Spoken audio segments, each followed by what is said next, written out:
The lone Twilight Sparkle gallops to the crest of a hill on the west road, the main highway south to Minas Faustus. She looks toward the saw-toothed mountains of Canterlot seeping out across the blood-red sky.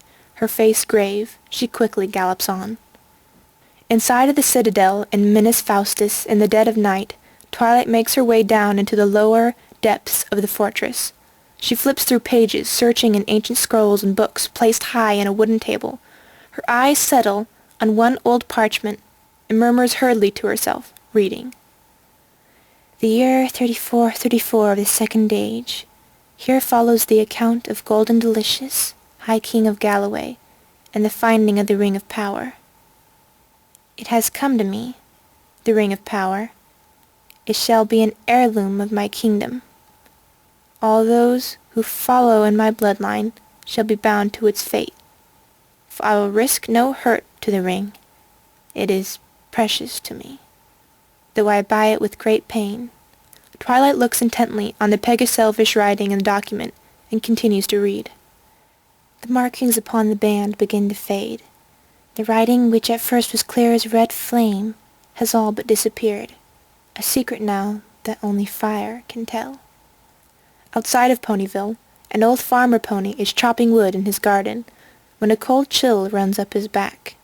He feels a presence behind him and looks up as the shadow of a black rider looms over him. Terrified, he cowers in his doorway. His pet bunny whimpers and runs inside. The black rider, his face hidden from his hood, turns towards the pony. Ponyville, its ominous voice whispers. Apple family. There's none from the Apple family around here, he says terrified. They're all up in Ponyville. That way. He points and recoils back into his home. The black rider gallops away at full speed. Applebloom farewells Sweetie Belle outside of Sweet Apple Acres and heads towards the front door. She enters her home and immediately pauses, sensing that something is amiss. All is quiet as she peers uneasily into the darkened living room. Suddenly, a large figure bursts from the shadows, reaching for Applebloom. She lets out a startled cry, pulls herself free, and spins around to face her assailant. Twilight steps into a shaft of moonlight. Paranoia blazes in her eyes.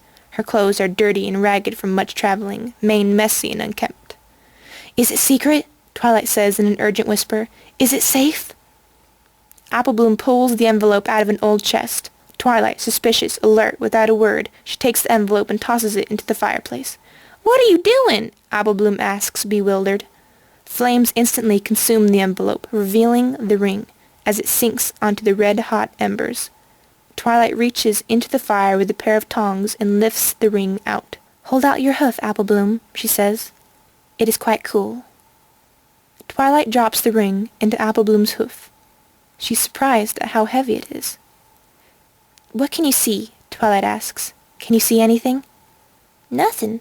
There's nothing, Applebloom says as she examines it. A look of relief comes over Twilight's face. Wait, Applebloom continues. As she observes the gold band of the ring, fiery letters begin to appear. A tiny inscription glows red, as if burning from within. Twilight's look of relief leaves, and her face becomes tense. It's some form of Pegaselfish, says Applebloom. I can't read it. There are few who can, Twilight says in an ominous tone. The language is that of Canterlot, which I will not utter here. Canterlot? Applebloom asks with surprise. In the common tongue, Twilight turns to look at the filly. It says, one ring to rule them all, one ring to find them, one ring to bring them all, and in the darkness, bind them.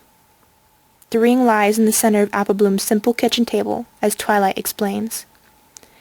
This is the one ring forged by the Dark Lord Princess Celestia in the fires of Mount Moon, taken by Golden Delicious from the hoof of Princess Celestia herself. Applebloom is stunned, but then she slowly begins to realize. Granny Smith found it in Spack's cave. Twilight nods. For 60 years the ring lay quiet in Granny Smith's keeping, prolonging her life, delaying old age, but no longer Applebloom. Evil is stirring in Canterlot. The ring has awoken. It has heard its master's call. Suddenly a fleeting, low whisper of ominous foreign speech, emanates from the ring. Apple Bloom looks at Twilight, each knowing the other has heard it. "But she was destroyed," Apple Bloom says softly. "Princess Celestia was destroyed." "No, Apple Bloom," Twilight continues to explain. "The spirit of Princess Celestia has endured.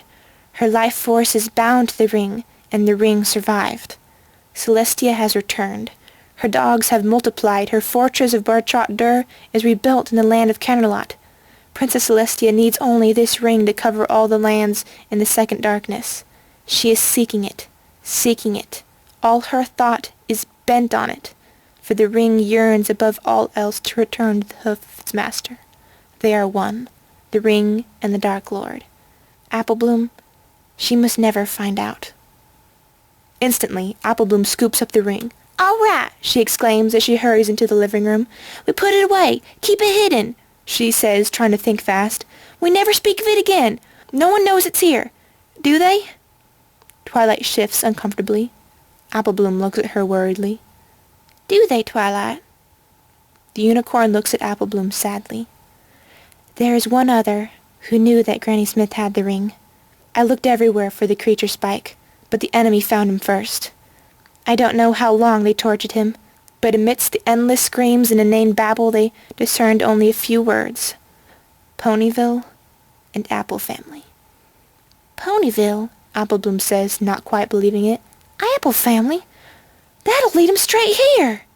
On a dark country lane, a Shetland pony curiously lifts his watch lantern in alarm. "Halt!" he shouts. "Who goes there?" Out of the darkness thunder two black riders. A lethal sword swings down at the small pony. At Sweet Apple Acres, Apple Bloom thrusts the ring at Twilight. "Take it!" she shouts, terrified. "Take it!" "No, Apple Bloom." Twilight takes a step back. "You must take it!" the filly cries with intensity.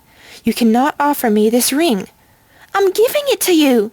Twilight stomps her hoof. "Don't tempt me, Apple Bloom," she yells. "I dare not take it, not even to keep it safe." Apple Bloom looks down at the ring.